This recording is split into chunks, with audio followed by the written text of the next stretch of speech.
À la Redoute, le Saint-Denis attaque fort d'entrée pour s'éviter toutes sortes de doutes. 6e minute, Issoufi centre vers Sophie. Petit contrôle enchaîné d'une frappe du pied gauche. Le ballon est renvoyé par le poteau, mais en embuscade, Issoufi le pousse dans les buts. 1-0 pour les champions en titre. Dès la reprise, ça déboule encore côté gauche. Diallo alerte à Soumani qui marque le deuxième but dionysien. Ça semble de plus en plus facile, d'autant plus qu'à la 75e minute, Mazagan triple la mise pour le Saint-Denis FC. On croit 3 bassins complètement abasourdis, mais ça va très bien réagir. Avec d'abord le CSC de Johan Guichard qui marque contre son camp.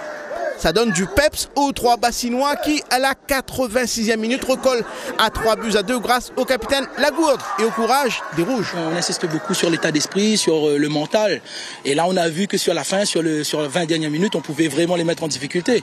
Donc si on repart avec un nul sur les 20 dernières minutes, ils sont frustrés. Mais bon, après, voilà, sur l'ensemble de la rencontre, ils méritent largement la victoire.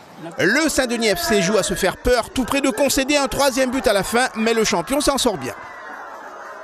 C'est pas un excès de confiance, c'est surtout un manque d'efficacité. Si on aurait été efficace dans notre début de match comme on a fait, et on aurait dû être largement devant.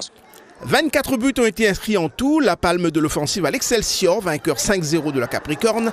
La Jeanne d'Arc enchaîne un 2e succès d'affilée. La Tamponnaise contrainte au nul à domicile. Match nul également entre les Léopards Le Chaudron et la Saint-Pyroise contre la Saint-Pauloise. Au classement, elles sont 3 équipes à partager le fauteuil de leader. L'Excelsior, la Jeanne d'Arc et le Saint-Denis FC. 2 matchs, 2 victoires et donc 8 points. Dans le bas, 3 bassins et la Capricorne comptent 2 défaites d'affilée et donc 2 petits points.